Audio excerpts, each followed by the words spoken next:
is up, ladies and gentlemen? Happy New Year. Adam the Bull made it back in the nick of time to avoid his first ever missed show for a bathroom break. Would have been impeccable timing if Bull was 30 seconds later. But you know what, Bull? I just made it. Just like New Year, new you. Some things never change. Happy New Year. Bull, did you have a good New Year? I had a great New Year. I was sleeping. But I fell asleep right at the end of the Buckeye game. So you didn't see that kick live? No. Good. No. You did good. Boy. No, I actually fell asleep before the game ended. To be totally honest, I DVR'd the end of the game and watched it in the morning. And well, we'll get to it, but just what a choke job by the Buckeyes, unbelievable. How was your New Year's? Whoa. Choke job. I'm not really feeling the choke job. I mean, they blew it. But my New Year was good. It was my father-in-law's birthday, so we threw him a little party. So obviously that went into the Buckeyes game, and yep, you know how that went. You know how that went. So are you guys seeing comments on the side? By the way, I'm not.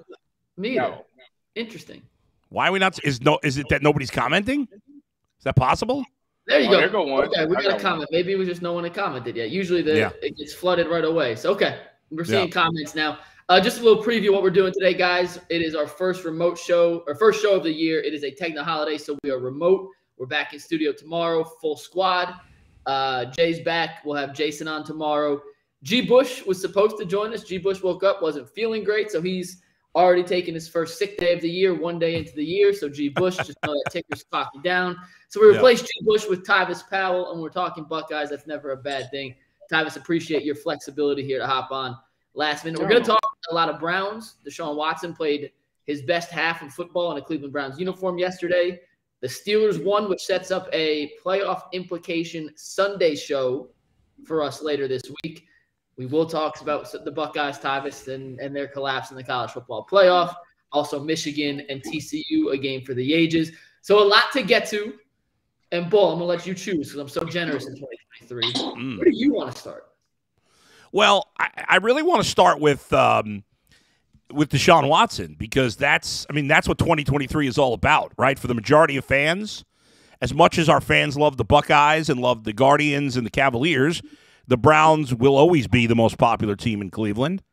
And so there's nothing more important than the quarterback of the most popular team, and that's Deshaun Watson. Now, here's something I just tweeted. Like, Browns fans, we can't be doing what's the word I'm looking for? I just tweeted it. Now I can't think of what the word I'm looking for is. I got to look at my own tweet because I can't remember what I wrote. No victory laps based on the second half for Deshaun Watson. So I saw a lot of Browns fans last night and again this morning. Like, there's a lot of media members nationally that are going to take every chance they can get to crap on Deshaun Watson. First of all, when it comes to the off-the-field stuff at this point with Deshaun Watson, I think we're mostly done talking. We're done talking about it. But at this point, like, if you're a fan and you're arguing with Jason La Canfora or any other national writer that wrote their think pieces about how the Browns are the most evil organization in the history of sports, you're not going to convince people that feel the other way. So don't bother. He didn't do this. Arguing the cases and what happened is stupid. Everybody should just forget about it now. Don't bother that. But on the field, the Browns, I can't take a victory lap based on a great second half. And Watson played great in the second half. But it was a meaningless game against a mediocre team in a season that's been lost. So we don't take victory laps.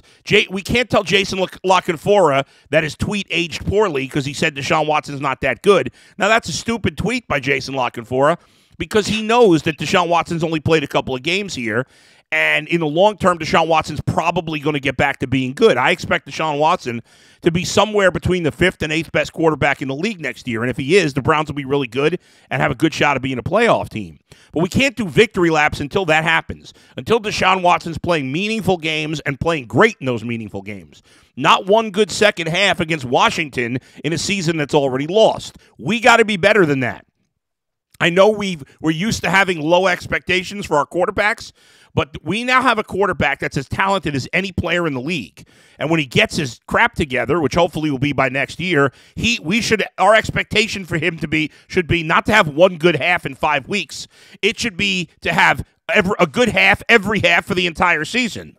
And so until it and obviously it's not going to happen every single half, but for the most part, we should expect that. And until that happens, that's when we do the victory lap. Meaningful games against good teams and games that matter when he plays great and puts the team on his back.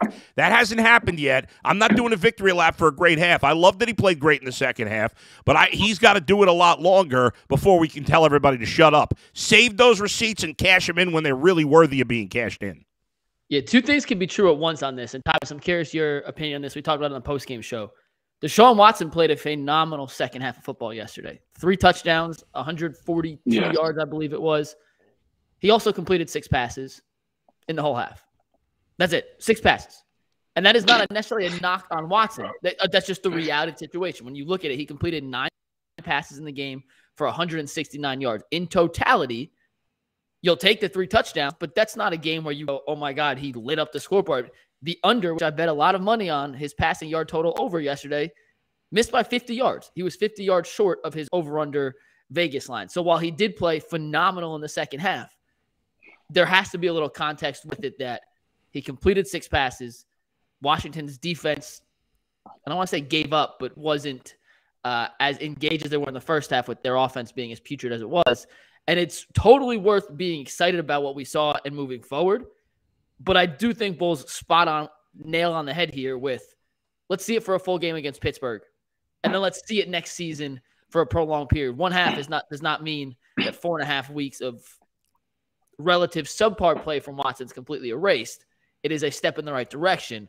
But this does not mean Deshaun Watson is 100% back yet. I want to see this for more than 1 half before I go, Deshaun Watson's back, and Bull, you're right. Save those receipts, cash them in later because it's coming. It's coming. Yes, it definitely is. Time to cash it in. Yeah, I agree with you both. I mean, I think that we didn't pay $230 million for a second half for just 1 half of decent football. When I watch this game, what I realize is that these receivers this offense isn't aware of how Deshaun Watson plays football. You've seen the plays where, he was able to escape with his legs and the play was never over until the whistle was blown. The receivers didn't get a lot of separation in those plays. You think about his days in Houston, when he did those things, those receivers took off deep and he chucked something deep down the field and Will Fuller outran everybody and it's a touchdown. He was trying to pull that same stunt yesterday, but they didn't. I don't think these receivers are used to him doing that or used to him knowing that he has the ability that. So I think they missed out on those things right there. Even Jack Conklin got to check that. Did y'all see that? I could not stop laughing. Did you see he threw the ball to Jack. Travis, did you see the meme that Anthony sent to the group that F it, Conklin's down there? Yeah, I seen that one. So I think that they just not used to each other yet. The second half, obviously, Amari Cooper was able to make some plays. He made some good passes, but I think his receivers was the ones that made those plays in the second half. It wasn't because he threaded the needle or anything like that. So I think this team just has to get healthy. Amari Cooper is only 80% at this point, and he was still able to do those things. But I like that. What I liked yesterday was the fact that Nick Chubb came alive because ever since D. Watt came back, Nick Chubb hasn't been Nick Chubb. And I think yesterday was the first time that we really got to see him be as effective as he once was. And I think that thing opened up a lot for Deshaun Watson. They just got to find a way to get that balance, which it seems like that's what they're trying to do. They're trying to get that Nick Chubb involved so that Deshaun Watson gets the field cleared up and he's able to make those throws. But I still think we need some more receivers that are deep threats because yesterday when he broke the pocket like he did, if we had any fast wide receivers, they should have known to take off downfield and them could have been easy touchdowns. It's funny, guys. You think about where the Browns want to get to, right? Now, first, you want to just get to the playoffs, but ultimately – at the moment, and it looks like for the foreseeable future, the best teams in the AFC are the Bills, the Chiefs, and the Bengals. Is that fair to say? I don't think there's any. I don't think you can make an argument for anyone else. Right. Those 3 teams are in a class by themselves in the AFC. The Browns' goal is to get with those teams. Now, if you look comparatively to what those teams have on offense and what the Browns have with what we expect to be, or at least I expect to be, and I assume you guys expect to be, at worst, a top 10 quarterback in Deshaun Watson next year, the Browns can match up in a lot of ways with those teams. In some ways, they're better. In some ways, they're worse. The one thing they're missing that those teams have, and you talked about they need a speed receiver, Tyvis, each of those teams has one superstar, either wide receiver or tight end, pass catcher, essentially. Now, the Browns have a superstar in Nick Chubb, but he's a running back, and he's not much of a pass catcher. And in fairness, those teams don't have any superstar running back, so the Browns do have that big edge. They have a superstar running back. Bengals have a good running back. Bills and Chiefs have okay running backs. But if you look at pass catchers, the Chiefs have Kelsey, the Bengals have Chase, the Bills have Diggs. Now, Cooper's really good, but he's not at the level with those. Those guys are like Hall of Fame caliber players. Obviously, they got to do it longer. Well, Chase has got to do it longer, and probably Diggs. Kelsey's already there. But those guys are super elites, like all-pro caliber players. Yeah. Amari Cooper's a good player, maybe even a Pro Bowler, but he's not an all-pro super elite. So I'm not saying they necessarily have to have that, but that's the one difference that those teams have. Forget the defense, because obviously the Browns need work on the defense. But if they can find that piece, now it won't be easy. I don't know that they can get that caliber of player. Yeah, let me ask you this. I'm not necessarily saying this is a question. When D-Hop got traded to the Cardinals, didn't he go for like a 4th round pick or something like that? It wasn't a lot. I don't remember exactly what it was. Hopkins will be available this offseason for a team to make a move on. He I don't think be available. Is he still a super elite at this point, DeAndre Hopkins, at 30 years old? He'll be 31 next season.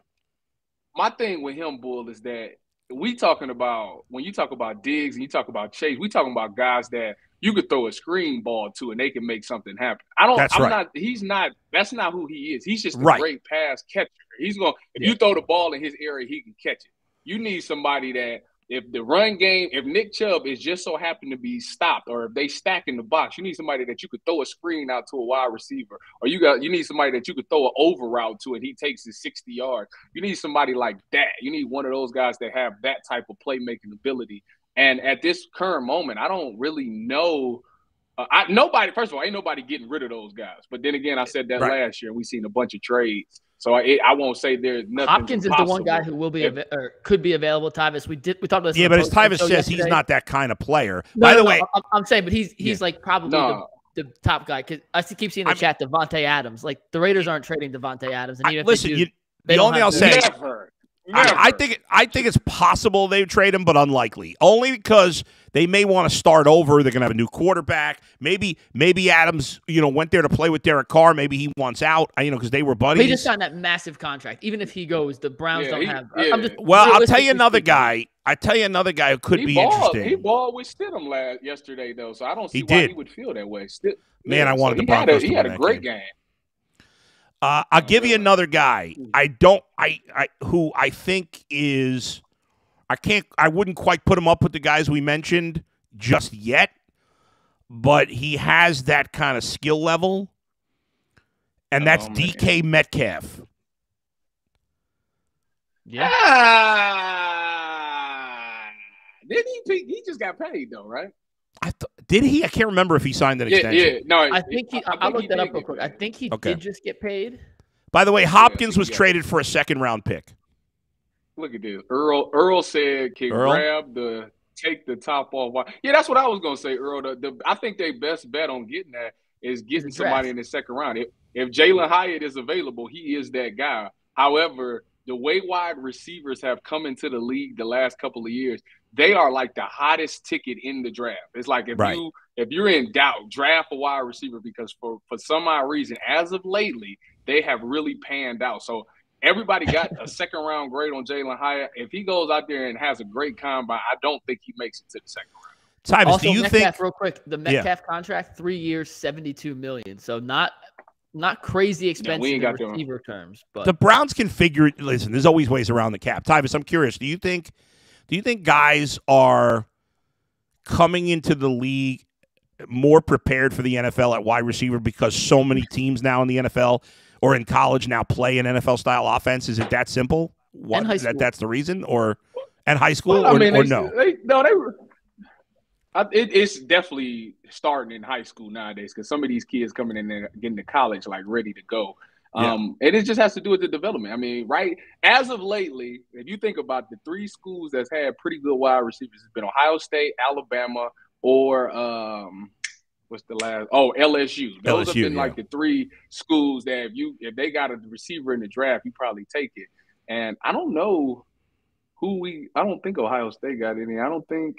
Well, Keyshawn Boutte from LSU's coming out this year. Alabama. He's a guy. And by the way, we'll get to Ohio State later. But what a joke that Marvin Harrison can't be in the draft this year. I mean, save it. We'll get that's a whole. So 30, ridiculous. we can talk about that for 30 minutes. So ridiculous. Go ahead. Well, to Tyvis' point about these guys being more developed, like back in Texas, there was the national 7-on-7 championship was held in College Station every year. So teams from all over the country, 7-on-7 teams. Yeah. If you didn't know any better, these elite teams from Texas, Florida, Southern California, I don't remember any teams from Ohio. I'm sure there was. These guys are all making OBJ one-handings and warm-ups like it's nothing. Yeah. Every one of these kids E1 offers, it's absurd now. And it's 7-on-7. There's no offensive lineman. There's no pass rush. You get 5 seconds to throw. It's can you cover, can you catch? And it is essentially breeding these hyper-mega ready college freshmen who come in. And just like a Justin Jefferson who played for his 2nd year at LSU, just like a Jamar Chase who redshirted 1 year, he wasn't even a highly recruited guy, came in and then dominates as a sophomore. These guys are so ready to come in and play that they're getting reps for 2, 3, 4 years at the collegiate level. And you look at the case of LSU, Ohio State, sometimes it's only 1 year because the guys ahead of them are also NFL stars. And they're just at Ohio State. I'd be interested to know how many receivers have been drafted in the first round for the past couple of years, because I feel like it's a lot. Like last year, anybody that I thought was going to make it to the 2nd round went first round. Well, let's look at this and see how good they've been. All right, first round picks. I'm going to look at this past year. So we had Drake London of the Falcons was the first wide receiver. He's been good, not great, but they got no quarterback. Garrett Wilson's been awesome. Chris Olave's been awesome. Yep. And both of those guys would have been even better. I mean, think about it. Those guys had great rookie seasons, and they both played with crappy quarterbacks. Yep. Yeah. Jamison Williams was hurt for most of the year, so that's an exception. Jahan Dotson looks very good. Dotson again, another team. He's good. Bad quarterback. Traylon Burks was starting to play well. These guys are all on teams with bad quarterbacks, and yet Burks showed the potential. And that's it. Christian Watson was the 2nd pick of the 2nd round. Right. So that's what I'm saying. If I'm the Browns and I'm in the 2nd round, and it's the thing about the Browns that really bothered me. Last year in the draft, George Pickens was there, and we decided to trade back, and I really wanted us to get him because I could see just he had that attitude that you want at the wide receiver position. You knew you was getting rid of Jarvis Landry. You needed a guy with some type of attitude like he had, and George Pickens definitely shows that, and he's been panning out, and that was a guy that we missed out on, and I'm upset about that, but I'm sure, I got to do my homework on and look at some of these wide receivers in the draft, but I'm sure it'll be a guy there that can be a game player for us in the 2nd round. I mean, they come in a dime a dozen. Yeah, that's why teams traded all their receivers last year because it didn't really matter. But it did matter, Tyvis. It did. It mattered. The Titans was the only ones that came back to bite them. Right. If you go back to 2021, by the way, you have Jamar Chase. Hit. Jalen Waddle, hit. Devonta Smith, hit.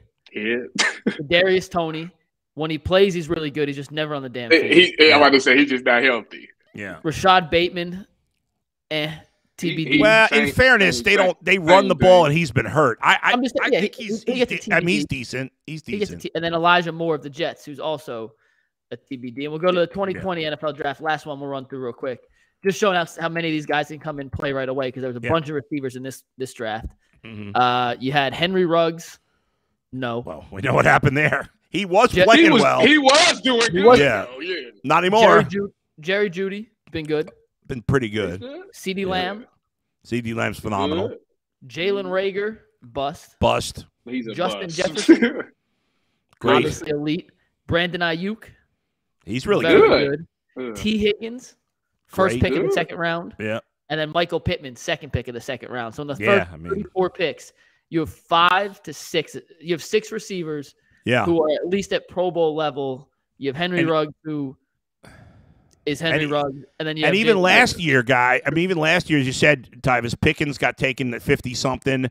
Wan'Dale Robinson got picked in the second round. He was playing well for the Giants before he got hurt. Until he got hurt, Yeah. So, there's a lot, and listen, the Browns do have 8 draft picks. Maybe this year, they'll have a fairly high second-round pick, right? They're going to be I like that. I like this. Like 44, 45. I like Mark Anthony Barnes' comment. He said the Browns should take Gibbs from Alabama in the second round if he's there. That was a guy who they was throwing him around. He plays the running back. He can play slide. He's a weapon. That's what he is. Yeah, he is. So and that's what you kind of need. You need a guy that can be like an H-back, and if you want to hand him off the ball, he can do that. He's like a Deebo Samuel, technically. Yeah, he's definitely a running back first before receiver. Samuel's a receiver before a running back, but they are versatile. True. I do want to go back to something from Watson yesterday. So I went back this morning, and this was the easiest film study of all time because he completed 9 passes. There wasn't a ton to watch. But of the 18 he attempted, and that's not a knock. They didn't have the ball a lot in the first half. Commanders had that 12-minute drive, and then in the second half, they scored pretty quickly.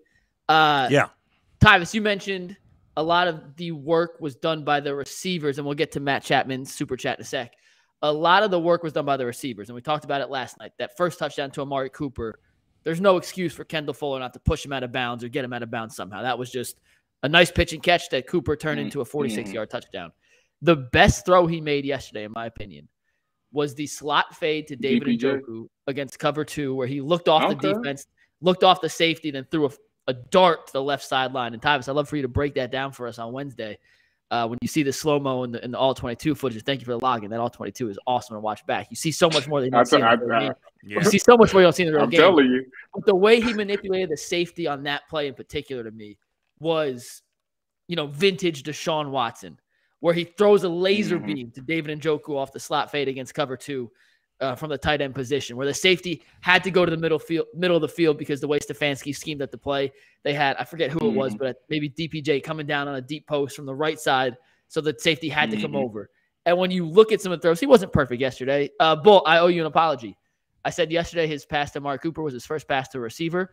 I was wrong. He did throw one to DPJ in the first half. It was not a penalty. It was a terrible throw. It was low and behind DPJ in the slant. I thought it was called back. It was not hand up. I'm sorry, Bull. I owe you an apology. Right. I don't care. 2023 year of the hand up, my bad. I'll admit when I make mistakes. It's the first one this year. The last one I'll make. But it was a bad throw to DPJ regardless. And to see him thread the needle on a throw like that, where he dropped back, it was a 3-step drop. He read the defense, back foot planted. He lets it rip. It was like a 24-yard in-air travel on a rope, on a dime. That is vintage Deshaun Watson. That is awesome. Well, is this the thing with Deshaun Watson? We said this a couple weeks ago. Once he gets his cockiness back, he has to just embrace the fact that he's a cocky player. He needs to go out there, play the guitar, do the first down dances, have them handshakes, and do all the stuff that he do. When he's doing that, that's when he's electric. And like I said, as the couple of weeks he's been playing, it's gotten to where you could tell he's getting back to there. He had the one first down dance. If he gets back to that, that's where he'll have his confidence back and he'll be able to make those plays. But as far as improvising, he's still that guy. When it comes to buying somebody some time, he's that guy still. And think about it. And I was saying yesterday, Tyvis, you weren't with us yesterday, but like, he has to develop chemistry with these receivers. That makes you better too, right? Part of the reason we've seen Jalen Hurts and Devontae Smith and Jamar Chase and Joe Burrow have such success so quickly is because they already knew each other. Like when you play, this better than anybody. When you play, the longer you play with guys, the more chemistry you have, the more like Joe Burrow can now communicate with his receivers without even saying anything. Like he can give them a look and they kind of understand. And that can't happen. Like Deshaun Watson is just, I know he was here in the offseason. I get it. But the whole thing of the off the field stuff was hanging over his head. That had to factor in this offseason. And then he gets suspended and he misses much of the season and he hadn't played in a real game. But now that he's gotten his feet wet with 5 and what will be 6 games, and started to play with these guys and will have the full off season where he already knows them. He's not getting to know them. He knows them, and they could learn more into the playbook. And the entire preseason and offseason is getting Deshaun Watson ready, as opposed to last year where you had to kind of get him ready a little, but really get Jacoby Brissett. I think it's going to make a huge difference. But I agree with everything, boy. And what they should have done is, to speak with your Jamar Chase and Joe Burrow knowing each other, what they should have done was make him a little bit more comfortable by getting him a receiver that he's played with, that he's comfortable with. They could have went and got Will Fuller. They could have. He was out the whole year. I wonder what happened there. But yeah, we had been talking about it. That would have made sense. He must be hurt. He's got it. There's got to be some lingering issue. He couldn't get on the field. Yeah, but they should have went a bunch of receivers that he's played with. They should have got somebody that he recognizes, because for your first time back out there, you want to at least be like, all right, he know what I'm thinking. I know what he thinking. Like yesterday, for example, when the plays broke down and he did that, he needed a guy that he's played with to know, like, oh, go deep. He gonna throw it to me deep. Right. They needed somebody like that. Can I stop you for 1 sec to ask you a question on that? And I don't know the answer. And real quick, Matt Chapman, before I ask Tyvis, he says with the mock drafts having Jackson Smith and Jigga going bottom of the first half, any chance they move up to snag him? We ain't got nothing to trade. We ain't got nothing to really trade to give away. And I doubt, I'll tell you right now, they got him as a late first-round pick. Once he goes and does that combine, if his tape alone tells you that he's a top 10 player, once he goes and does that combine and show that he's healthy and he drops some times on that 40, he'll go way earlier than late first round. And Will McEwen says best thing that came out of yesterday was watching Daron Payne play. Bull, that's your guy. I mentioned him last week. He's worth the bag pay up, Barry. If I don't think they're going to let him go. Well, they probably – I mean, I think you franchise him. The only reason I think there's a chance they won't franchise him maybe is because they're so deep on the defensive line. But you'd be crazy to let a guy like that walk out the door. But if somehow they do, I mean, that guy's a difference maker. He is Him and Perrion, man, I never thought I'd be saying this, but him and Perrion, they would definitely fix up things if Perrion continues to play the way he's been playing the last couple of weeks. Yeah. All right, Tyvis, what I was going to ask. Wait, one more thing, real quick, though, because we're talking about all these speed receivers and guys who have chemistry with Watson. One guy we haven't even mentioned at all, Brandon Cooks. He wants out. He wants out. Old. He's still under contract for like $14 million next year. So but that's not a lot for he'd make a huge difference for the Browns. That would actually. How old is he now? Hold on. Brandon Cooks is, I think, 20. He's younger than you think because he's been on 100 different teams. He's 29, which is not young, but he's not old. That's not old. He's let's see, $18 million for next year is his base salary. Oh, that's a lot. I think, but you know what, guys? The Browns could totally restructure. If you don't think Brandon Cooks would be willing to restructure to come play with Deshaun Watson and get the hell out of Houston? You remember the trade deadline? Him and D. Watt both tweeted the same emoji. Which, you could look into it however you want. I look at those things as guys coordinating, trying to put some public pressure. G Money Uptown says Fuller's not hurt. He wanted to play with Watson in Miami, but Miami pulled out of the deal. Yeah, but he hasn't signed, so he ain't signed with nobody. Yeah. No, I mean, listen, Fuller. They say he like a head case, though. Yeah, I think Brandon Cooks is the guy to go after this offseason. But go ahead. This is what I wanted to ask for. Those super chats come in. G Money Uptown once again says you sign Fuller, put Cooks in the slot. You just become the Texans. Yeah, become Texans 2.0 in Cleveland. If I get Cooks, I don't need Fuller. Need Fuller. Here's my question. I agree with that. Yeah. The scramble drill is obviously different with every team. Every quarterback scrambles a little differently. They're looking for different things. When Mahomes scrambles, you could do anything. When Brissett scrambled, it was block because he's not really looking downfield. You played receiver in high school. You played DB in college, and I'm sure you've been through a million scramble drills. And Bull, me and you combined have been through a total of 0 scramble drills in our NFL and football playing career. So why is it so different quarterback to quarterback? And is that a chemistry you have to develop? Is that something you practice and not practice like run drills in games, but is it a team philosophy? Hey, if your quarterback gets out of the pocket, everyone goes deep. Is it one guy goes short, one guy? So can you explain the philosophy behind that? So the philosophy that I learned when I asked about this when I was in the NFL is that when a scramble drill takes place, if you ran a short route, you convert it to a deep route. If you ran a deep route, you convert it short. So therefore, because as a DB, you'll get tired. Like, okay, if I'm chasing this guy, he does a dig route. and the dig route breaks down, now he takes off deep, I'm already behind him because I'm probably undercutted the dig to begin with. So if that's the case, he takes off and he throws a ball that he's got to run underneath. There's no way that I'm going to be able to catch up to make that play.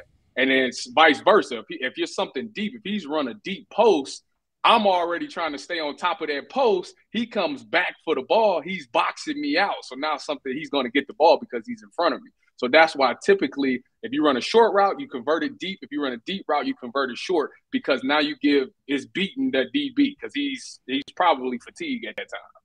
So you say that. Why does it seem so difficult for Browns receivers to get open right now when Watson breaks the pocket? Because he tried scrambling a couple times yesterday and ended up, I think he had 3 throwaways after under pressure.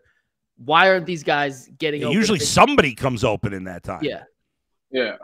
Well, what was happening yesterday was that the Washington was rushing 4 because they got 4 first-round picks. So they didn't need to send anybody on blitzes. So they're playing zone behind it. You playing zone behind it. If you try to go deep to short, somebody's already deep. If you try to come back short, you're running into somebody's zone, basically, and somebody's just going to plaster you. Next thing you know, instead of it just being a one-on-one thing, now you got 2 guys covering each guy if it's only like a 3-man route. So that's what's happening in those situations. But don't you think it's also like in the NFL, unless it's a really bad defense, and we dealt with this with the Browns early in the year, but like those windows are really tight. It's not like college where the guys are running wide open all the time. So if Deshaun Watson doesn't have the great chemistry or is not completely back to the player he was, he may have like just a millisecond to get that throw off, and then that window closes, and then all of a sudden he's out of time. So that probably factors in too. But obviously the Browns don't have big-time speed at wide receiver, certainly. Yeah, you gotta think that when you throw on the run, it's never going to be as accurate as it is as you set up. And Deshaun Watson, for the most part yesterday, he was on the run, and then as he broke it, he looked up, but somebody was still coming. So he has like literally a split second. And at that point, you pretty much got your mind made up. You got like 2 looks. I'm going to look at that guy. If it's not there, I'm going to look deep. If it's not there, then I'm going to just tuck it and run or get rid of it. That's really only the opportunity you have, especially with Washington's D-line. Yeah. And I'm sure it'll come, and I'm sure chemistry is part of it. You see Mahomes, you see Rodgers, you see some of these elite quarterbacks scramble, they escape the pocket, and it's always, oh, crap. I do not agree with this super chat. I'm not trading. G-Money Uptown is all for getting Cooks and Will Fuller. He wants to reunite the Texans. Now he wants DeAndre Hopkins and Cooks. I'm not getting rid of Cooper. No. D-Hop, Cooks, and Fuller was literally Deshaun's weapons in Houston. I mean, that's literally his trio of receivers. Yeah, I mean, come on now. Stop it. I'm not getting Cooper is too good of a wide receiver to get because although he's not a burner, his ability to get open is better than anybody that you just named on that trade. Right now, Cooper or D-Hop, who's better? Today, I'm taking Cooper. Bull? I would take Cooper. And he's been more reliable. I mean, Hopkins has only played 19 games the last 2 years. Well, I get suspension. I get that. I get that. And Hopkins is older. He's is he? Is he? I think he's 29. I think he might. No, he's older. Amari Cooper will turn 29 in June. And I think D-Hop's 29 right now. DeAndre Hopkins will turn 31 in June. So he's 2 years younger. 2 years. Yeah. That's a big difference. I mean, I get what people saying because D-Hop is a guy that you target him. He gets a lot of targets. He does make a lot of plays. But you got to remember, right before the injury, like Cooper was doing his thing. Him and Jacoby Brissett had a really good chemistry. I mean, he's had some games. But like I said, to me, checking D-Hop, because D-Hop's routes, the thing about D-Hop is that he can catch really well. It's not that he's great at route running. It's not that he's a burner. He literally can just catch everything. At least with Amari Cooper, and you hear Jacoby Brissett, you hear Deshaun Watson talk about it. The separation that he creates is unbelievable that anybody can make the throw to him. So I'm not getting rid of a guy like that because that right there causes problems for a defense. Guys, I like this question. I like this question from Peacock. Would you trade Chubb, Ward, or Garrett for a franchise wide receiver? I would not trade Garrett or Ward. I would trade Chubb for a franchise receiver in a heartbeat. That's where everybody's at. A lot of people starting to getting off the Nick Chubb bandwagon. But the thing is, I think what makes Kevin Stefanski's offense is good is because he's balanced. Yeah. He's a balanced guy. And that you need – I'm not saying that it ain't the offensive line. And I'm not saying that, maybe Dearness or Jerome Ford couldn't be great. But Chubb is just different, man. That's what's been helping Deshaun get better is the fact that Chubb actually been pretty effective in some games. I'm not trading. I really can't. I can't get rid of a guy like that. It's hard to ever say I wouldn't trade a running back for a top 10 wide receiver. Yeah, and you say no more. That's your answer right there. You trade a running back. If I had to trade if I had to trade one of those guys to get that receiver, I'd rather trade Denzel Ward. Give me a name. Give me a name. I need to. Okay, ready? How about this? Yeah. How about this, for example? Let me ask you guys this question real quick. Yeah. So Nick Chubb at the moment is second in the NFL in rushing yards, right? Yeah. Mm-hmm. So would you trade him for? But these teams wouldn't. Who's second in the NFL in receiving yards? Yeah, of course I do that. But Miami. But the thing is, in reality, Miami, no other team would do that. Well, I'm just saying. But the premise is, if you're trading a top 10 running back for a top 10 receiver, you do it 100 times. Yes, in the end, I guess I would. You're right. I don't even for Jamar Chase, for Tyreek Hill, for Justin Jefferson, of course. I would think twice. He gone. Of course, but it's a point. That part is pointless because no team would ever do that. If I had to trade one of these three guys, I would trade Ward. I know he's your guy, Tyvis, but wouldn't you trade Ward over the other two if you had to trade one of them? No, because corner. This is what you do on Bull is you undervalue how important it is to have a top corner. I'm not doing that. Here's why I'm not. Here's why I'm not. Because I think I'm fine with Martin Emerson and Greg Newsome. I got two other good corners. I don't have any good. I got nothing at running back. I got nothing without Myles Garrett. I have zero pass rush. Wait a minute. You're fine. You're fine with the guy who has no career interceptions at corner. Those two combined have zero career interceptions. Yeah, Zero. I don't. Sometimes that has more to do with the defensive scheme. And what you mean? Denzel just had a pick. What are you talking about? I know, but he's got 3 picks. So how many? Took out Terry McLaurin. What's that? Denzel Ward completely took out Terry McLaurin yesterday. Now, he definitely did. Carson Wentz took out Terry McLaurin. That's true too. Both statements are true. Yeah, I mean, Denzel Ward. How many? Denzel Ward's got 13 interceptions in 65 NFL games. Yeah, so I mean, he's averaged 2.5 interceptions a game. A season. So it's not like 2.5 more than Emerson and Newsome have in their careers. I hear you, but those guys haven't been in the league as long as Denzel Ward, and they're good players. The Browns don't have good running backs. You couldn't. I mean, obviously, you wouldn't trade Myles Garrett, but let me ask you this, Bull: are you comfortable? I don't hate on Ward. By the way, everybody, don't say I hate on Ward. I love Denzel Ward and have defended him. I'm just saying, if I had to trade one of those three guys, I would trade Ward. It has nothing to do with not liking him. I don't want to trade him. I respect that. I never said real quick, Tyvis, before you say, none of us are advocating trading Chubb or Garrett. This is just a question that got brought up. If you had to trade one of the three, who would you? Yeah. Me and Tyvis both said Chubb. You said Ward. Yeah. But my question for both of you two is this: say you decided to trade Ward away. Are you comfortable with Gnu and Martin Emerson checking the number 1 wide receiver week in and week out? Listen, I'm not thrilled with it, but I think, to me, look, I know people get annoyed when I bring up the Bengals as an example, but who's the Bengals' number 1 corner, Tyvis?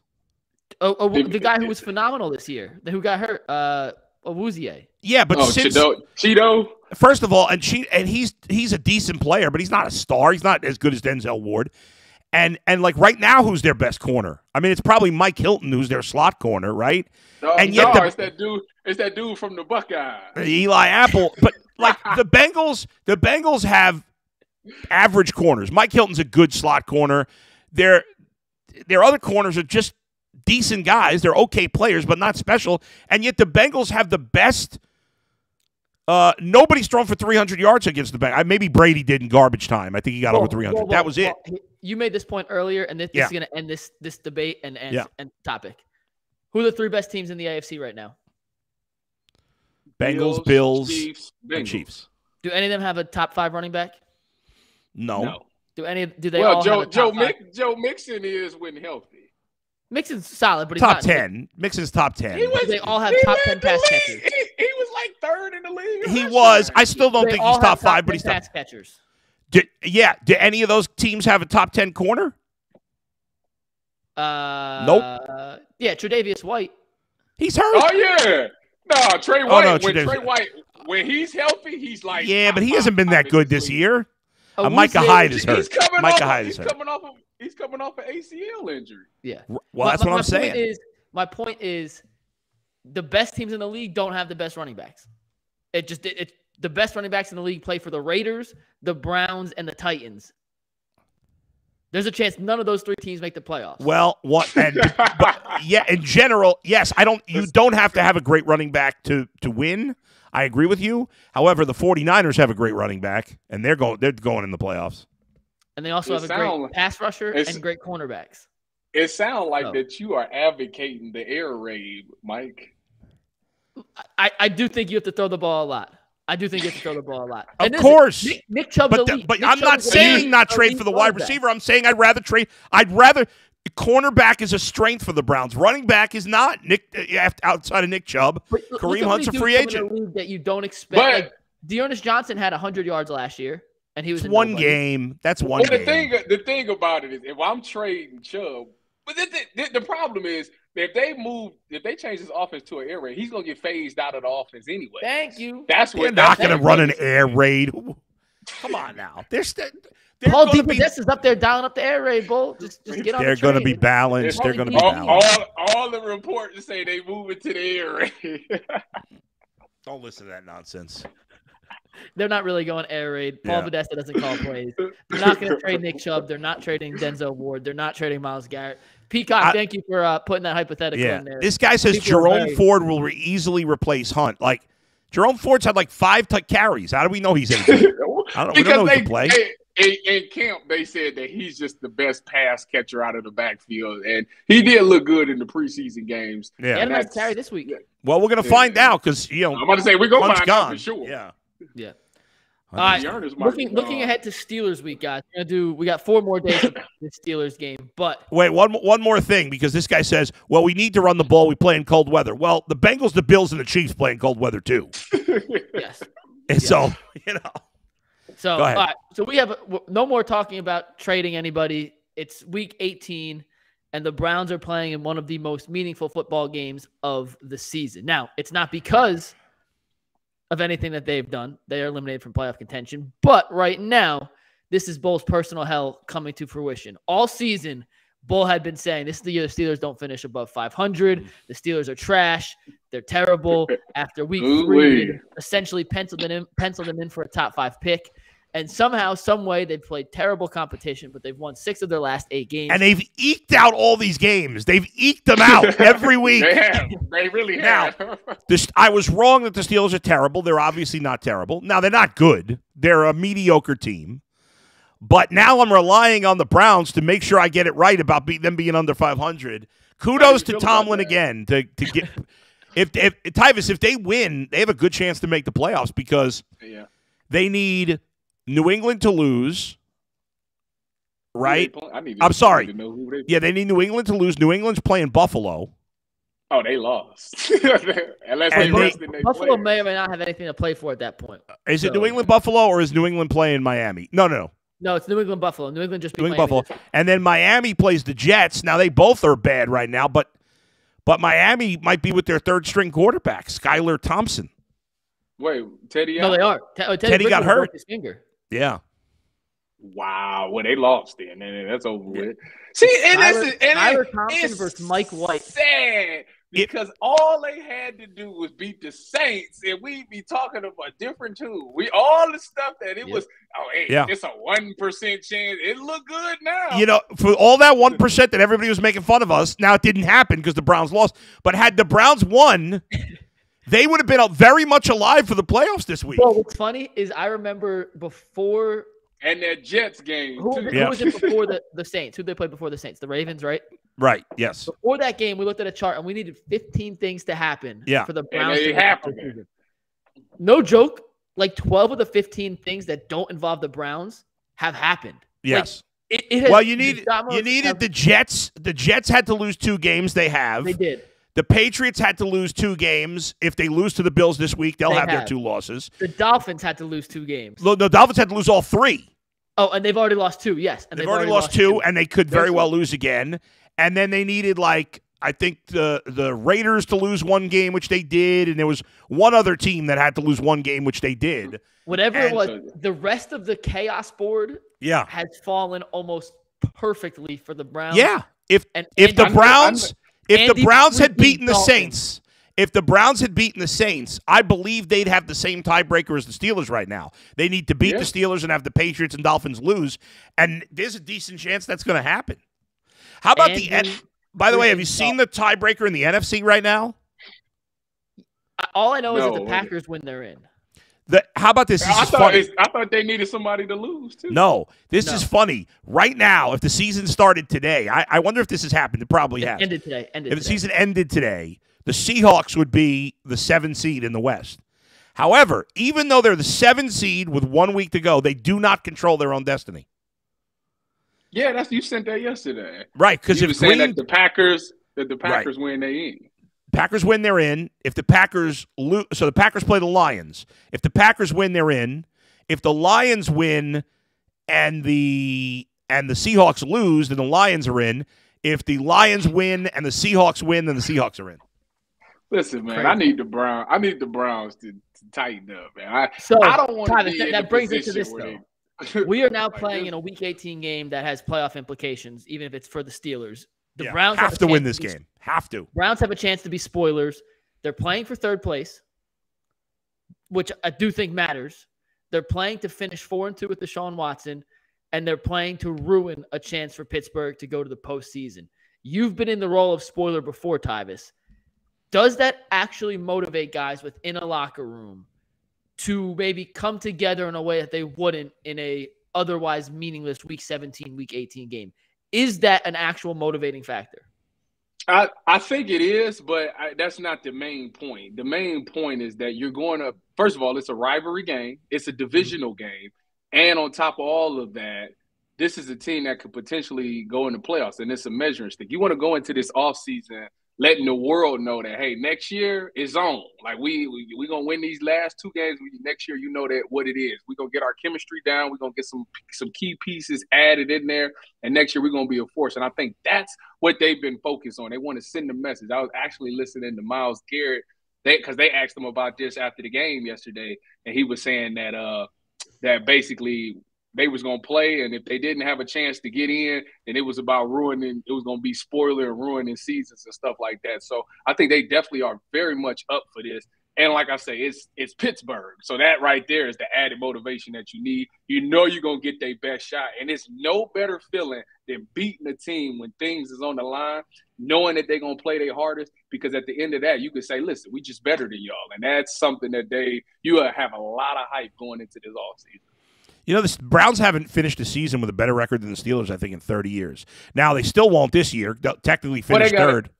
They got a chance to sweep them, which they haven't done since, like, 88, I think they said. It's crazy. I mean, it's crazy. Now, that has a lot to do with – I mean, obviously the Browns have been a crappy franchise for most of the last 30 years, and the Steelers have been an excellent franchise for most of the last 30 years.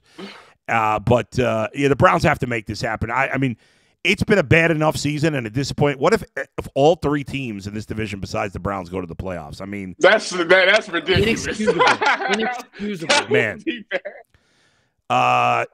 So yeah, I mean, there's still a lot. I don't understand why they're playing.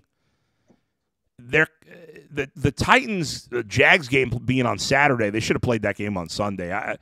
And I don't understand why the Chiefs are playing on Saturday, because if the Chiefs. You're going to make games more meaningless. Yeah, because I don't get the schedule either. Well, because if the Chiefs win on Saturday, like if it depends what happens tonight, but if like the Chiefs could lock up the number 1 seed on Saturday, and then the other good teams, the Bengals and Bills, might have nothing to play for. Although one of them probably would, because the loser of tonight's game would still. If the Bengals lose tonight, the Ravens could still win the division. I don't listen. The Browns game need to be at 1:00, man. Yeah. It will be, right? They haven't announced the game times, but I believe it'll be at 1 o'clock. Not 1 o'clock game. What's going to be the Sunday night? The Bengals-Ravens might end up being the Sunday night game if the Bengals lose tonight, and that division and that game's for the division. Is Lamar going to be back next week? I don't know. I mean, he didn't even practice at all this week. No. He said he ain't doing nothing until he get paid. Yeah. Well, it'll be one thing, and this was my first year in Cleveland. As you guys all know, we know new that. Here, and yes. I'm not new to the Browns, hardships over the last couple of years, but seeing this year how hyped people got for the first Steelers game in Week 3, and that was with Jacoby Brissett. That was before, it was coming off the Jets loss. And that was the game after the Jets loss, Thursday Night Football. I don't know if you guys remember that. And I remember sitting here watching. I could see First Energy Stadium from where I'm sitting right now, watching the reaction as Denzel Ward scooped and scored that last play, not only to hit the cover on the game, but to, send First Energy into a frenzy, which I could hear from here. I want to see how they follow that energy because it is a different atmosphere.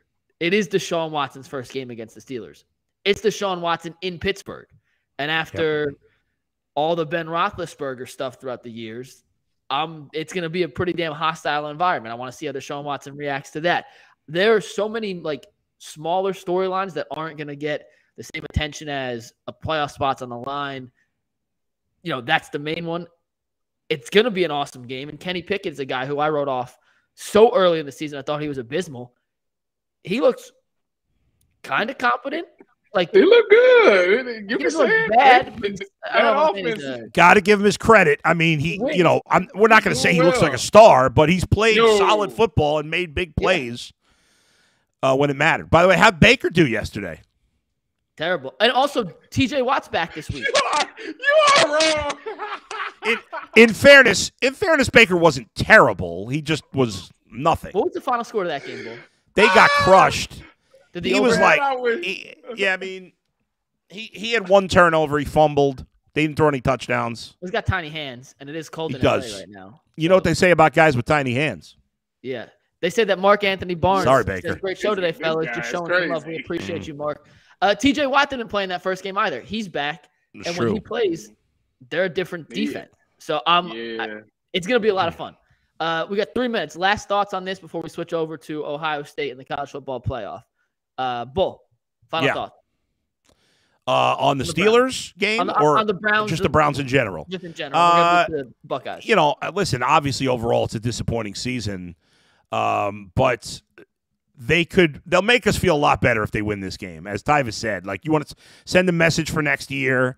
Overall, it would be 4-2 with Deshaun Watson at quarterback in the final 6 games. And even though he didn't play great, he's been playing better.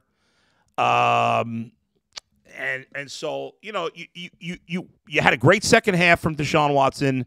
If he can put together a good 60 minutes against a really solid defensive team that's got some hope for the playoffs, then you'll feel pretty good going into the offseason. I don't know. I mean, it's hard because Browns fans have been told wait till next year so many times that it's so frustrating. But I do feel good about this offseason. I hope they can address wide receiver and defensive tackle. But I feel like the Browns will be a legit AFC contender next year, playoff contender, and that's a start. Tyvis? I echo everything Bull just said. I just want them to finish the season strong. Although the season's over with, you do want to send that message next year that it's on. What I want to see is that, remember how when right at the end of Jacoby Brissett, we was on a 5-week streak where opening drive we scored. And since Deshaun Watson has come in, we haven't seen that, or I don't even think we even came close to doing such a thing. So I want to see them go back to doing that because that lets me know that they've schemed up and watched enough tape to know what they're going to do in the first 15 plays. So I want to see that. Because if they can do that and Deshaun Watson continues to match what he did in the second half, I'll take that first drive touchdown, and then I'll take a good second half from Deshaun Watson where he finishes things off. Also, the last thing I want to see defensively, they for the last, I think, 4 or 5 weeks, they've gotten a takeaway. Keep that streak, because if they want to beat Pittsburgh, they're going to have to get takeaways. TJ Watt is somebody real. He's somebody that can force a bad throw. He can force the takeaway himself. So this defense is going to have to step up and make that, get some takeaways. I love the way Denzel played last week. He needs to continue to play like that, and the rest of these corners. Reggie Ragland is the guy that they need to keep on this roster. Me too, I agree. Even if he does not start, he has a place on this 53-man roster for when you go against teams that likes to run the ball. Because for the first time this season, I watched a linebacker physically dominate a running back to where he knocked him backwards. And that sends a message. That lets you know as a defense, like, hey, we ain't messing around today. And that's the message that they needed to send. So I would definitely keep Reggie Ragland. As far as the offseason go, they definitely need to address that defensive tackle. I do like Perion Winfrey and where he's going. They need to click him up with somebody else, and they need to get somebody in wide receiver in the draft. And I think the draft is the best place to go because, like I say, wide receivers have been panning out.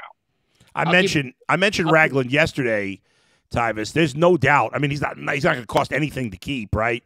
I mean, he's their first linebacker that can really play the run since DeQuell, I think. No, I was exaggerating, but that's not a safety in 4 years.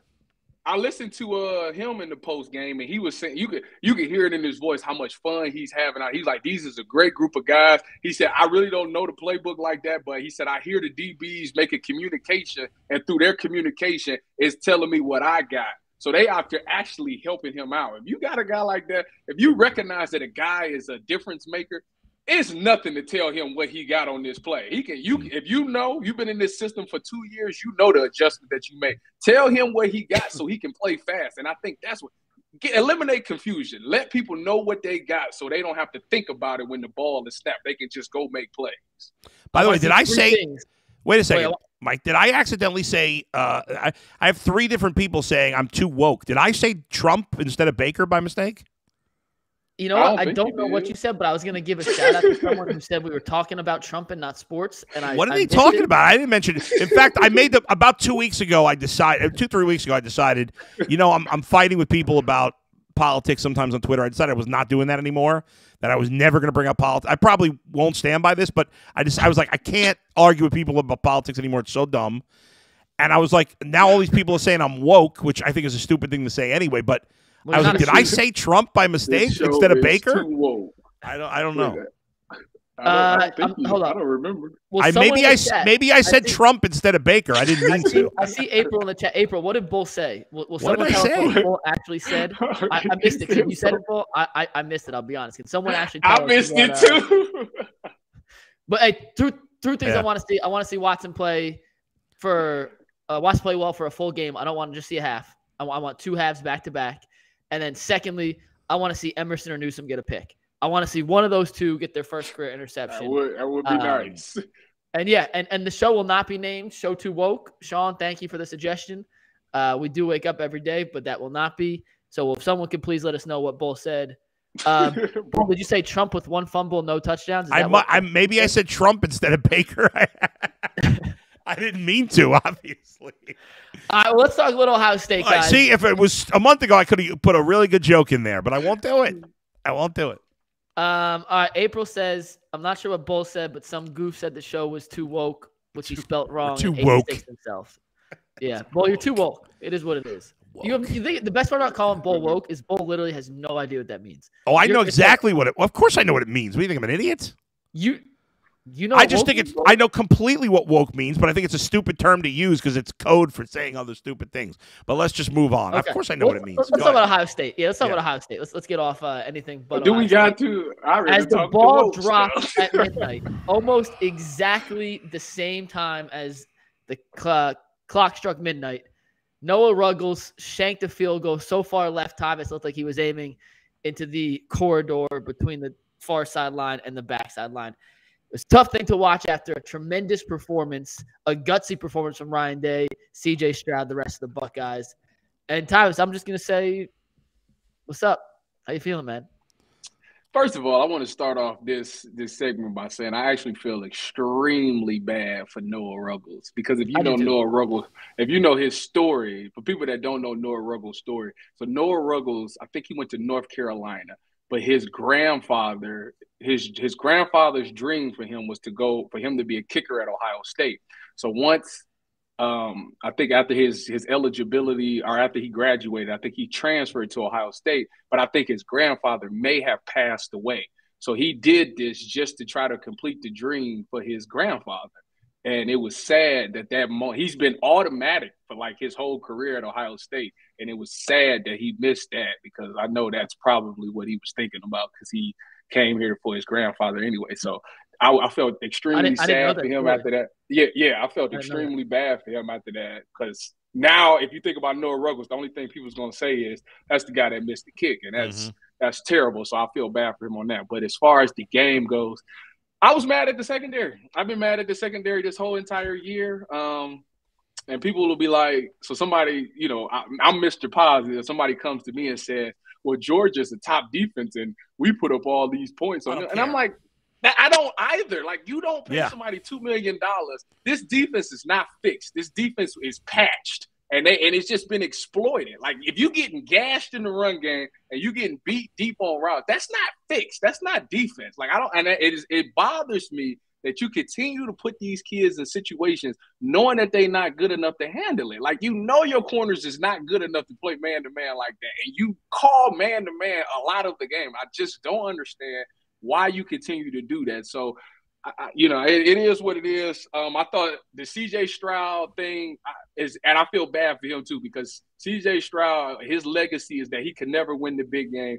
And it's unfortunate, because if you go back and you look at him in those big games, he actually puts up great stats. It really has been his defense has been his Achilles heel. And as far as Ryan Day goes, I thought he called an excellent game. Obviously, the last drive, everybody's questionable about the last drive. I think he was playing it safe than sorry. That's why he did what he did.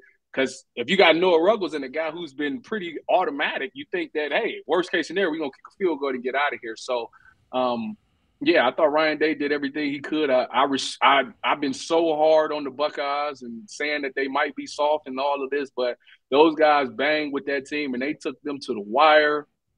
I just wish that that kick would have just went in. That would have been solidified everything they needed, because I think they definitely could have beat TCU for the championship. But hey, it is what it is. I respect the fact that they fought, and that, to me, to go down in SEC territory, and it's basically a home game for that team, and to still go out there and fight and have them to the ropes like they did, I respect that. And whoever that Georgia guy is, I'm going to tell y'all right now, they need to be investigated for some bounty stuff, because I'm going to tell you, they went to that sideline and they said, Marvin Harrison is a problem. We got to get him out the game. And that dude took it upon himself to knock Marvin out the game, and it changed everything. If Marvin would have played that whole game, they had no answer for that kid. Let me say, listen, obviously the Marvin Harrison injury was a huge deal, because Buckeyes scored 6 points after that. But they choked, and I'm not giving them – listen, the offense played great for the most part, and C.J. Stroud played great. I'm not here to beat him up, and certainly not here to beat up the kicker. But the bottom line is, this is Ohio State football. There's no points for close losses. I don't want to hear about close losses. You had the game. You were up 2 touchdowns, and you let it go away. The defense is a freaking disgrace. I mean, this is as bad – is this the worst Buckeye defense ever? No, last year was. Well, whatever. Under Ryan Day, their defense has been trash. I mean, it's a disgrace. Even bigger disgrace is the fans, and even worse than that, the media members complaining about referees. Stop being a clown. Referees. There's 100 points scored in this game. You're talking about referees. Some idiots what were like, say about the referees? I don't know, the 4th down play and this and that. Oh, the ref. Some guy. Oh, they talking about the timeout thing when they ran the fake punt and got it. Yes. No, it was a big play, but. But the guy called time. If you go back and watch it, he called timeout before they snapped the ball. And if you hear it before the ball is snapped, you grant him the timeout. That's it. Nobody's cheating. And by the way, who would be cheating? Ohio State is a much bigger moneymaker for college football than Georgia is. Are you kidding me? If the refs were gonna, why are you looking at me funny? I didn't say nothing. I thought you. Are you sure it's a bigger moneymaker? Ohio State is the biggest university in America in terms of popularity. Of course. I'm not sure. Hey, Tyvis, real quick. This is from Donnie M. The coach has not identified the team's fastest receivers. Georgia had that one guy that was fast. Every time he came into the game, it was just a go route. Each time it looked like they were in cover 0. It's been so frustrating to watch. The devil is a lie. You definitely not only do you identify the fastest wide receiver, you identify his 40 time. So when he comes in the game, it's high alert. Because if he's not a normal X or Z receiver, then when he comes in, you would say, hey, high alert, that's the guy that's going deep. All he runs is deep routes. If you watch film study, you should know. And it's no excuse because they had a whole month to prep for this game. Yeah. You should have known that this is their speed guy, that he's going deep, and that's all he wants to do. If I'm an error on the side of being deep. But that guy, you talking about the Ardell Smith guy, I can't remember what his name. You talking about him on the last one, Lathan slipped and fell. It was, I don't know, yeah. Listen, I think there's an argument to be made that Ohio State choked. I think there's an argument to be made that Georgia's really, really, really, really, really good. And at the end of the day, the better team won by 1 point in an all-time instant classic college football game. The reason I say I think you could look at them choking is that second, not Georgia's last touchdown, their second to last touchdown, where there's where he fell down. Did he fall? Oh, he fell? That wasn't a coverage bust? No, he Lathan Ransom had him man to man and he slipped and fell. Okay, that's what I'm talking about. Maybe it's not much choke job as I remember. Listen, it was New Year's Eve. I had a couple of soda pops, Don't exactly remember every fine detail, but that was what I'm looking at as a reason that they choked. But if he fell, then it's just a dude slipped and a guy got open. Yeah, Stetson Bennett is like 97 years old. He should be illegal for someone older than Tyvis to be playing college football. I mean, look at Tyvis. That's not the 2 point. Kids, a wife, a mortgage, medical bills, and then Stetson Bennett's over here cashing NIL checks from State Farm in Georgia. Listen, at the end of the day, 2 great teams played a very good football game, and Georgia came out on top. Would love to see them play 10 times more because it was awesome. And I think when we look at this in totality, when Georgia plays TCU, the 2 best teams in college football played on Saturday night against each other. And at midnight, Noah Ruggles missed a field goal, which allowed Georgia to advance. But I think they're the 2 best teams in the country. Doesn't matter. Listen, it's irrelevant. I don't understand. But the thing about it is the defensive play calling to me, if you're up 11 points with 8 minutes to go, why are you running man? First of all, I'm not running man. I'm running. Wait, so Tyvis, I'm keeping everything in front of me. The play he slipped. Man. And my bad. If he slipped, like I said, was playing a game that may have involved shooting ping pong balls in a cup at the time. Listen, my memory's not 100%, but was there no high safety? Was it a cover 0? Did they bring the blitz? I don't know if the dude having no one around him. I have no idea if it was 0 or 1, but the problem is I'm not playing man. Like you in those situations, you keep everything in front of you because you want them to. You got 8 minutes until the game's over. Make them dink and dunk their way down the field because it's taking time off the clock. So what were they thinking? Deep ball. Why did they not do that? Your guess is as good as mine because I am just like you.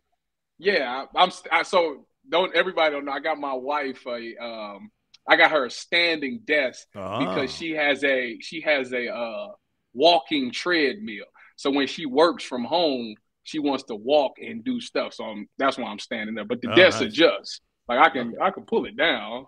No. It's fine. I just saw. How did you just realize that, Mike? Like an hour and 8 minutes into the show, because wasn't it obvious the whole time? I'm so focused on the content.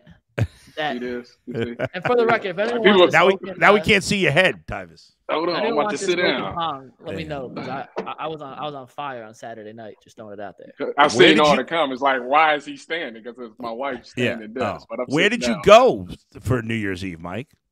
A friend had a little house party. Look at you making friends in Cleveland. I know. I texted Tyvis and he said, "No, I got kids, so I had to go to my plan." How come you didn't invite me? Well, listen. I'm insulted. They actually asked a lot about. I got recognized as McNuggets by 2 people there. Yeah. And the question they ask is Jay short and is Bull as loud as he is in real life? And the answer to both is yes. Jay's tiny. Jay's like 5'4". You don't notice that on TV. What? But Jay's no, he's not. I know. And Bull is actually as loud as he is on TV in a good way. Yeah. So that's a fact. I got to tell you, I am insulted that you didn't invite me. My feelings are hurt about that. Do you want to come? Bull, next time you come, I will hit you up. I mean, I probably won't, but I do want to be invited. You should go play basketball with him on Tuesdays. Oh my god! Yeah, I can't play basketball. I'm way too out of shape to play baskall. No, I can set a couple of picks maybe. Listen, on Tuesday nights, pick up over in University Circle, University Heights, right by Shaker Heights. I'm not going to the East Side. Were you crazy? East Side? Well, all I play is basketball on the East Side. I do there, and then even though I said the other day I was going to East Cleveland to play basketball, and I didn't realize she's coming down the stairs. Here she comes. You see her? She's at the 15. She's at the 10. She's at the 5. Looks like one more step. Come on, one more step. It's a 2 minute. It's a 2 minute warning. 2 minute warning. Hey, touchdown! 2 minute warning. Yeah, Tyvis, bring her on. What does she think about the game? Nothing. She didn't watch it. She didn't watch it. No, she didn't watch it. I'm teaching her the ins and outs. She's focused on basketball right now. Wait, who knows more about sports? Your 2-year-old daughter or Director Steve? Oh, probably my 2-year-old daughter. Yeah, but you've been teaching Steve. I have been teaching Steve. He's too old, though. My daughter hears it literally every day. Like my wife. Like they're tired of me this talking is a segment, about it. and if enough people in the chat want to see it, we'll make him do it. We just have to have Director Steve sit in a chair for 5 minutes and have you guys ask him sports. He knows nothing. It's always weird to me. Isn't it weird when you meet a guy, like it happens every once in a while? He knows I feel nothing. like Literally when you meet a guy who doesn't know anything about sports, it's always bizarre. I laugh because he sits there and listens. Well, he claims he doesn't really be listening to us, but every day we talk sports. He should know something. Yeah. Now he does. He is clueless. Some good messages here. Timmy Free says Mikey looks like a high school basketball team trainer. Fact. Creative Juice says, "quote Where is my invite? Most annoying thing ever. If you have to ask, you know the answer." Mike didn't want me there. I'm insulted, Mike. You didn't want me there. There she is. Hi. Hey, sweetie. Should the Buckeyes have played cover 2 or cover 3? If they wanted to run man, they should have did 2-man under. You play 2 deep high safeties because of the like I say, you know that the corners is your weakness. You know that your secondary isn't that great. So at least put them in position to win. Play them off. Play zone so they can have eyes on the quarterback and they can see the ball out. I don't know why we play man if these guys can't, because it's harder to play man where you have to look at your guy, make sure that you're in good position, then get your head around for the ball. To whereas in zone, you can look at the quarterback the whole way. Tyvis, frankly, I was asking your daughter. I wasn't. Yes, that's what I thought you were doing. Yeah, I was asking your daughter, not you. She has no comment. I thought it was a comment in the section. Yeah. Who was reading comments. Let me read some more comments here. T-Bone64 Brown says Bucks did choke for the last 3 plays to get that ball in position. We lost our minds for 3 plays. Georgia 8 zones up, but still should have been zoned in the last defensive series. Cleveland 2022 playing Rutgers. MAC schools doesn't prepare you for the playoffs. Come on, there's plenty of crappy SEC schools too. Munch TV says Bull would get hands and feet put on him on the east side. Don't put your feet on him. No feet. By the way, I've been to the east side a million times. That's silly. No, Demont says east side is where the real hoopers are at. That's where the real hoopers are at? That's Mayfield a fact. is one of the now, best that's true. I've ever that's had. True. That's true. You're right. That's what I hear. East side is where the real hoopers are at. I thought I had one more good one, but I guess not. Yo, the thought of someone putting hands and feet on Bull on the east side, Tyvis, is hysterical. Nobody's putting hands and feet. I'll kick their ass. Oh, there's a 2-year-old on the street. I know, my bad. She can't hear you. I was cursing it. Though. My son had his buddy sleep over for New Year's Eve, right? And then yesterday morning, how'd their Madden games go? By the way, they were playing Madden. They were playing the Bengals against the Ravens or somebody, and they gave up a touchdown and they were losing. And I was like, "What the F are you guys doing here? You better pull it together and win this game." I was giving them a hard time. Did they play on the same team? At first they were playing against each other, then they were playing on the same team, and then one of them would play offense, the other would play defense, and then they'd go vice versa. Got you. Timmy Free, I'll get to the east side. I'm just not good at basketball. I'm 50 and out of shape. I mean, I'm joking about the east side. I go to the east side all the time. If you came to my Thursday night run, Bull, yeah, you would last. No offense, you could play Tuesday. If any of y'all want to come on a Tuesday night, Tyvis, they asked for you. Is my boy Matt in here? Matt asked for Tyvis to come every Tuesday night. I don't live in Cleveland. My couch is open. You see my couch. We'll go to. We got to get Tyvis to move to Cleveland. That's the thing. We're trying. I'm not. My wife's not leaving. I'm just telling you. We'll talk her into it, maybe. Go ahead. Trust me. Go ahead. Whatever. If there's something that you can say that I didn't say, let me know. Would you prefer to live in Cleveland? It doesn't matter to me. Yeah. Damon says, Bull, just set picks and spot up and shoot. I can't shoot. I'm a terrible shooter. Tyvis, what's your pickup game like? For real, though. Are you a driver, 3-and-D? I haven't hooped in. Oh, you talking about when I did play? I did everything. I'm not really a great shooter. I'm a driver. Like, I like to get to the lane and stuff like that. That's typically what I like to do. And yes, I can dunk, which I want to know if I can still dunk. I haven't hooped in since COVID. Once COVID hit and they shut down things in March of 2020. That was the last time I hooped 2 days before they closed everything down. I haven't hooped since. I see Timmy say get Brad in there. I have asked Brad to play. Brad says his knees do not work anymore. I mean, my knees do not work. Brad's 60, right? I think he's 57. So, I mean, Brad's only 5-6 years older than me, and he was a great athlete. I was never a great athlete. So why would I be able to play? I would love to play basketball. By the way, the last time I played a competitive basketball game, I tore my Achilles. That was 11 years ago. Don't play no more. Don't play. You're done. And I was probably 75 pounds less than I am now. That's a lie. Wait a minute. That's a lie. I played a pickup game on the Buckeye cruise. What was that? A year or two ago, actually. Yeah. It was me, Cardell, Raekwon, Paris Campbell, Johnny Dixon. We was getting, and I didn't get the invite. I didn't get the invite, Tyvis. We was down. We was in Florida. He didn't know you. We was in Fort Lauderdale. Yeah. Oh yeah. It was a couple years ago. I expect. When do you guys go on that Buckeye cruise? February. Well, I expect a week after the Buckeye cruise for us to have the best guest list of Buckeyes we've ever had. If you don't come back with a couple of these dudes lined up, guaranteed. Who did you want? Who you want? They'll come on the show. Well, in 2 weeks when our contributors drop back, we're gonna have a lot of open slots, Tyvis, for your boys. Tell them. Can you dunk, Ty? Can you dunk? Yeah. Okay. You want to? Hold on. I got a video. Let me show you. I know Dustin can still dunk, and he's getting up there. I haven't done it in a long time. Like I said, I haven't hooped in a long time. But every time I play basketball, I go see if I can dunk. McNuggets has not played DeQuell, and now he won't be able to because DeQuell tore his Achilles. Yeah, DeQuell's out for he ain't gonna be able to play for 6 months. DeQuell did text me as soon as he texted me and was like, "Hey, I tore my Achilles. I still kick your ass though." Woo! See that? Look at that. Still got it, man. Okay. You want to see it? You want to see it again? Why is it in black and white? Yo, these deep fakes are getting crazy these days. Donnie M super chat. McNuggets. All Bedford cats can hoop. Be high. Let them know, man. Listen, let them know. I believe Tyvis is an athlete. Like, I don't think he could really hit a baseball. I don't think he can golf. I don't think he can play soccer. I think Tyvis is athletic enough that he can step in and play softball. I really do. Soccer might be the only one. I've never played soccer in my life, so that might be the only one. But in golf, obviously, y'all seen the golf thing. But outside of those two, I think I could do anything. Timmy says, Tyvis, did you play against Solon back in the day? We ran y'all my senior year. Talking about basketball? I don't know. Here's the comment. No, I hit the wrong one. It's moving too fast. Hold on. That's it right there. You go. That's the right one. I don't remember if we played. I think we did lose to Solon, though. That's the funny part. I think we did lose to Solon.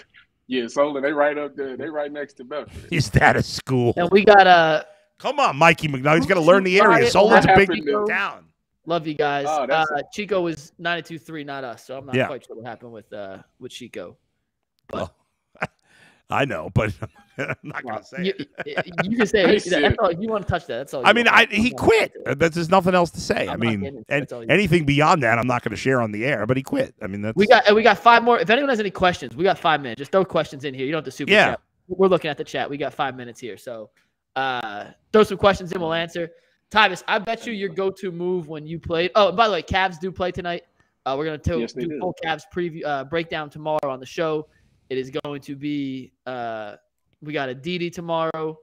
I think we have someone else besides a Didi. I could be wrong. Jason's in, so we'll talk Cavs with Jason tomorrow. They're on a bit of a losing streak. They beat the Bulls. They won their last game. And Jay is back tomorrow, right? Jay is back tomorrow. Yeah. The Cavs are in this stretch of like 3 weeks where they play every other day. Exactly. I'm going to the game Wednesday. They play the. I got a homeboy that's going to the Bulls game tonight. Are they home? Are they home tonight? Yeah. I know they're home Wednesday. They got the Suns out. He got to hook up on some. He got to hook up on some Austin card tickets. I guess his son worked with my homie, and he be giving them tickets and stuff to the game. Ron Hampton asked, "Did you guys place bets yesterday?" Ron, I did. I lost. I put every free dollar humanly. I downloaded like 7 different sportsbook apps. I took all their free money. I put them all on Deshaun Watson over 216.5 passing yards, and I lost. Always spread it around, Mike. You learned. I didn't lose all the money, but I was dumb. I was so confident he was going to throw for 300. I let Bull talk me into it, and that was a bad job. Listen, I don't gamble, but I did decide to put a bet together, but I didn't play it. I did a parlay, 5-thing parlay. Let me guess, it hit because you didn't play it. It hit. No, 4 to 5 hit. I had I had the over of the Broncos and Chiefs that hit. I had the Saints winning that one. I had the Browns winning that hit. Where I lost that is I had the under for the Bucks and Panthers game, and they went over 40.5. So I lost. This guy said his dude won 600. This guy says, Joseph, I think I ended up with around 450 out of the 600 and free stuff. Timmy Free says, try to get Marshawn and Denzel on. I can holler at them. I had Denzel was on my podcast. We had So how come you haven't gotten on with us? You didn't ask me. What do you didn't ask you? Wouldn't it just be assumed we'd want Denzel on? Tyvis, we don't want any of your connections that have high-placed people in the NFL. Eric Gordon wants out of Houston. Should the Cavs go after him? I'm not giving up any. The Cavs have one trade asset. I'm not touching that asset until I know Eric Gordon's the best available option. Like, I'm just not taking any flyers on someone until I know this is everyone who's out there, because they have one move to make, and that's it. They just don't have the assets to make multiple moves. So I think Gordon could be a decent fit. I don't think he solves their defensive issues on the wings, but he's a good player. He's got a ton of playoff experience, so he's not a terrible guy to go after. I'm just not moving any of my picks or assets until I know that's the best I could do. Double Scoop says Gordon is old. Cleveland 2022. I took Utah over Penn State and the Cavs over the Bulls tonight on the money line. I have Utah over Penn State. Penn State's terrible, by the way. Penn State is abmal. Does anybody care about the Rose Bowl? Could the Rose Bowl be more useless? Oh, also free money tonight. Real quick, time is free money. Over 64.5 in the Tulane USC game. That's free money. There you go. It's gonna be like they're gonna get 4. They go. What's the over? 64.5. Well, Tyvis doesn't bet, so don't. I didn't bet. I don't. Either. I'm not. Yeah. I'm not betting. I only play fantasy. That's the only gambling I do. And did you beat Jason in the championship? What's the update on that? It's not over, but it's pretty much. I think it's over. Yeah, it's over. It would take a miracle for Jason. Here's the status. I am winning by 54.1, and I've got Jamar Chase in 54 points. He's got Josh Allen, Isaiah McKenzie, and the Bills. So I'd say there's a 99% chance I won. Yeah. Someone asked, and it looks like, by the way, that Earl is going to finish third. So G. Bush had the best team all year, and he's going to finish in 4th place. I think I lost. Unless Evan McPherson has – I think Evan McPherson would need like 15 points tonight. So if he hits a bunch of field goals. Oh, and ain't DJ Hazmat doing his video next to – Haz is on tomorrow. But he's not, sometimes he needs till Wednesday, so we'll figure out with Haz.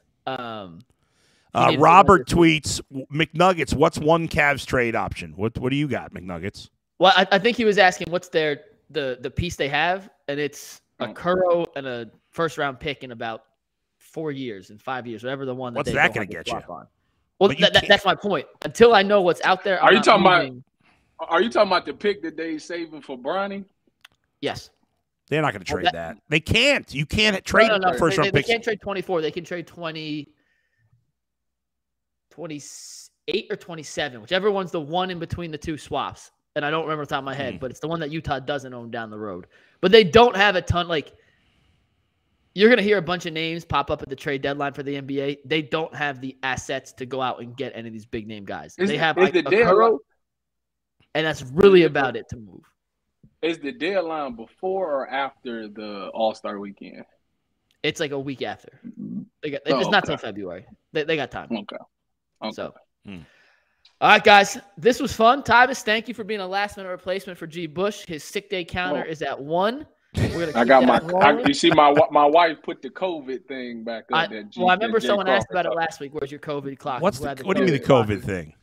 That's what Jay said. That it looks like I got COVID. Like I got a COVID thing up here. But it looks like a COVID cell. Okay. We are back in studio tomorrow. We'll have graphics, video, Earl, Anthony back, Jay back. Do you guys know where Jay went, by the way? No, I don't think he went away. I think he was just home. He hasn't even been on text much, except for on the Paul D. Podesta stuff. We haven't heard from him at all. Yeah, he's been quiet. So let's hope. He's been keeping a low profile. That's tough for Jay, too. So we'll see y'all tomorrow. Tyvis, we'll see you Wednesday. By the way, Mikey, on a random note while I interrupt your close, every time you say Earl Anthony, I think, there was a bowler who was a great bowler named Earl Anthony. Did you know that? Was he black or white? What do you think? Oh, shoot. That's my bad. Earl Anthony? Is his first name Earl? Earl Anthony, yeah. Black. Well, I only know one Earl, and he happens to be black, so I'm going to go white. He's white. Black. Earl Anthony was white. If I'm going to drop my one F-bomb of the year, which I got out way too early this year, I better have got that one right, so I'm glad I got that right. Sorry, I didn't mean to drop an explicit here. I'm better than that. I promise I'll be better for the rest of 2023. We'll see you guys tomorrow. Going to jail. Later, everybody. Happy New Year. See you tomorrow. This comment's going up. We've been there before. We don't want to go back.